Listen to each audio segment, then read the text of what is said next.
what's going on, guys? Eric here again, back with another video. So right now we're gonna go over how to properly track or calculate your macros, okay? So getting straight into it, the very first thing we're gonna start with is your maintenance calories, okay? These are the calories that you actually need in order to stay alive, and that includes your daily expenditure for just being alive, but at the same time, your physical activity. So there's a lot of different formulas out there. There's the Mifflin-St. Jeor method. There's another different type of calculation, but for the most part, what we found with clients is if you multiply your body weight in pounds times anywhere between 14, 15, or 16, then that's gonna be roughly a ballpark estimate of your maintenance calories. So 14, I would say that if you're sedentary, if you sit down all the time,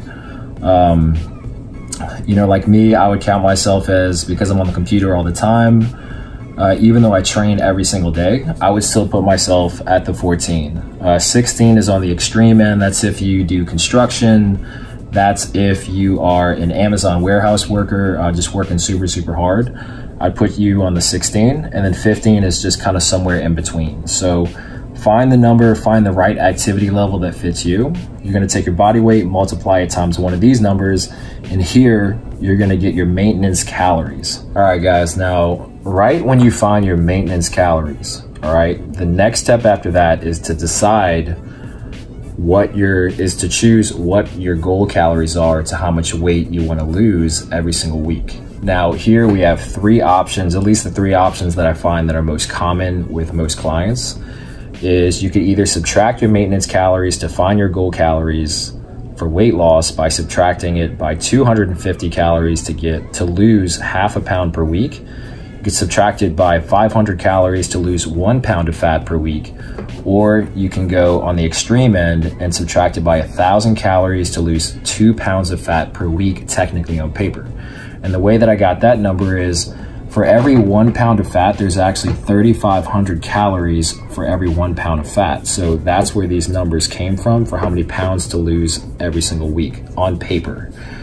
So 1,000, I usually don't suggest, just because it's on the extreme end. A lot of clients actually can't handle that for too long, being in that type of caloric deficit as far as consumption goes. And so if you go that far, you're probably not gonna feel well. You're gonna feel lethargic, tired, probably a little bit brain dead, probably a little cranky. So this one I usually don't suggest. 250 for me personally is a little bit too slow. And it's something that most clients can handle. So you can go 250, that's perfectly fine. It's just that for me personally, I actually find that 500 calorie deficit from your maintenance is a good starting point to find your goal calories for weight loss. So take your maintenance, subtract it by 500 calories, and that from there is gonna be the goal calories that we need every single day to lose weight. Now, remember this number because we're gonna end up using it later. So the very first thing, the first macro that we're gonna find is gonna be protein. So we start with protein because protein actually influences how the body's gonna look through this entire dieting process. Protein helps with protein synthesis. It's gonna help with muscle tissue growth, repair, and also muscle retention, so that our body composition looks really good by the end of the entire diet. So here, the formula we have is your body weight in pounds multiplied by anywhere between 0.75 grams of protein all the way up to 1.25 grams of protein. So here, it's a pretty big range, guys, but the lower end of protein, the 0.75, we usually suggest for clients that have a higher body fat percentage. Maybe you're obese, you're overweight, or maybe you're even new to the gym. But generally, guys, if you have a higher body fat percentage, we usually choose the lower end. Whereas on this side, the 1.25 grams is more on the extreme side. In this one, we usually suggest for clients that have a super low body fat percentage. Maybe you're prepping for a show, you're doing a ton of cardio, and you're just trying to preserve as much muscle tissue as you can. So for me personally, I'm somewhere in the middle. So I prefer that sweet spot, which is gonna be 1 gram of protein per pound of body weight. So going back to the formula, guys, take your body weight in pounds, multiply it by your personally preferred amount of protein, and then you're gonna find your first macro, which is your goal protein in grams right here. So remember that number as well. We're gonna be using that one later. Step number 2 is to find your fat grams. Now, fat is extremely important, guys. They call them essential fatty acids for a reason, because we need it to actually survive. So fat is very important just for human bodily functions. We need it for proper hormonal function, brain function, and just a whole other important human functions like in the body.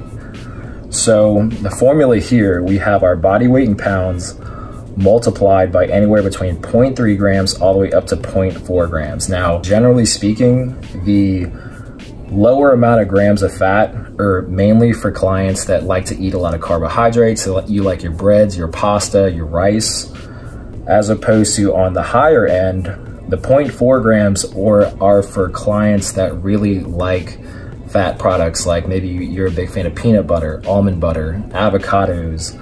So whichever end you are on, just choose the one that's gonna fit your lifestyle. So going back to the formula, body weight times your preferred number here, grams of fat, and that's gonna equal out to your goal in fat grams. So that's our second macro. So remember that, we're gonna be using that one later as well.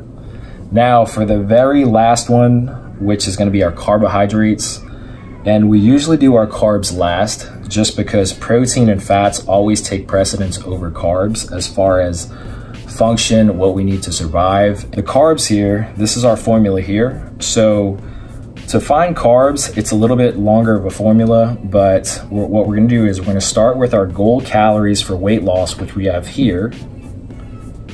So start with that.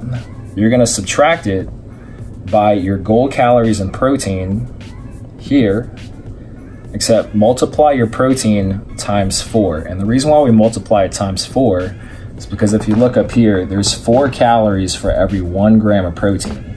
So for every 1 gram, multiply it times 4 calories. That's gonna give you your calories in protein. Next, we're gonna find our goal calories in fat. So take the fat that we just found in grams, convert it into calories. And the reason why we multiply it times 9 is because there's 9 calories for every 1 gram of fat. So once you make that conversion, you're gonna have your goal calories here, subtracted from your goal calories in protein, subtract from your goal calories in fat, and the calories that are actually left over here are the calories that we have in carbs. Now, the last thing we have to do is convert it into grams of carbs. So what we do is we divide it by 4, because there's 4 calories for every 1 gram of carbohydrate, and that's gonna give you the very last macro, your goals, carbs in grams, okay? So essentially, guys, that's how you find your macros. It's not gonna be spot on perfect. This is more of like a ballpark estimate because everyone's got different metabolisms. Everybody was made different. So, you know, like I said here, there's so many different formulas to find your maintenance calories to start with, so many. But generally speaking, guys, 14 to 16 is a sweet spot. Follow this formula here and you should be able to find your macros. Now, for the very last part, what I highly suggest is once you find your macros right here, protein, fats, and carbs, all from here, I want you guys to actually test your weight every single morning, fasted, okay? So find your weight fasted every single morning for your weigh-ins. After that, I want you guys to track it and find your average weekly weight loss, okay? Or your average weekly weight. So take all 7 days, divide it by 7.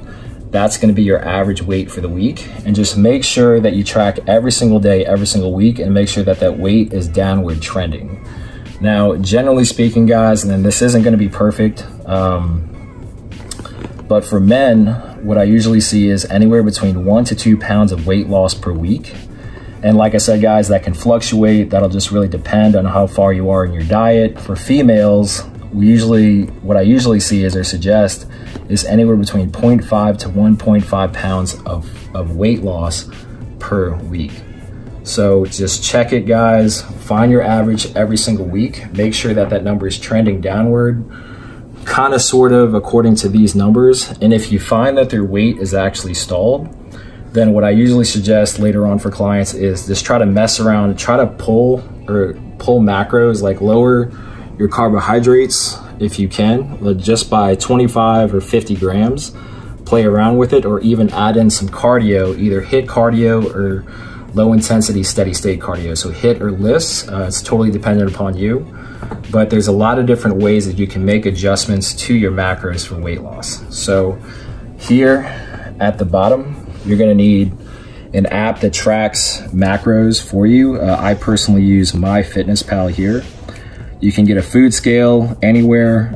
I got mine from Walmart for about 15 bucks. The most important thing here is gonna be consistency. So as long as you follow your macros every single day, technically speaking, you should be able to lose weight, okay? And that's the beauty of following macros, is it's 100% flexible, so that you can actually, as long as you hit those numbers every single day, and it doesn't really matter where it comes from.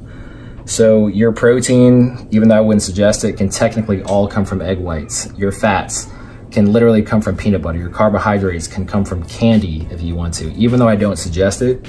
But that's the beauty of following the If It Fits Your Macros diet, is it's 100% flexible, so it allows people to go out and eat as long as you find those right macros that fit. Then you should wake up with less weight on the body every single day. So stay consistent, guys. Last one is make adjustments if you can, and that comes down to if your weight loss is stalled or not. So like I said, you can either pull from carbs, you can add in some cardio, HIIT cardio, less cardio, and every once in a while, depending on the situation, you can pull from fat grams as well. But overall, guys, at the end of the day, in my personal opinion, it's just all about calories and protein. But I'll go into a different video on how all that works. But generally speaking, guys, ballpark here, this is how you would calculate your macros. So if you guys have any other questions, just comment below or inbox me on any one of my social medias, whether it's Facebook, LinkedIn, Twitter, Instagram, or under here on YouTube. I'll answer back super quick. So I'm Eric Superfam. Don't forget to subscribe right here. Boom.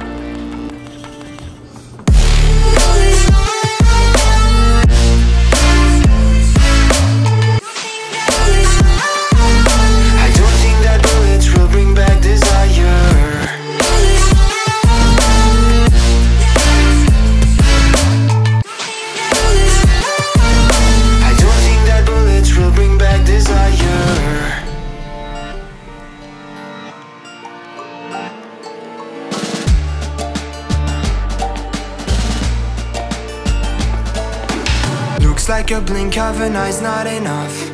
She'd rather be staying for days now. I'd rather fix it than mess up again. She'd rather be burning it all now. I know it will end up in anger. I don't think we grew up, we just became older. She's aiming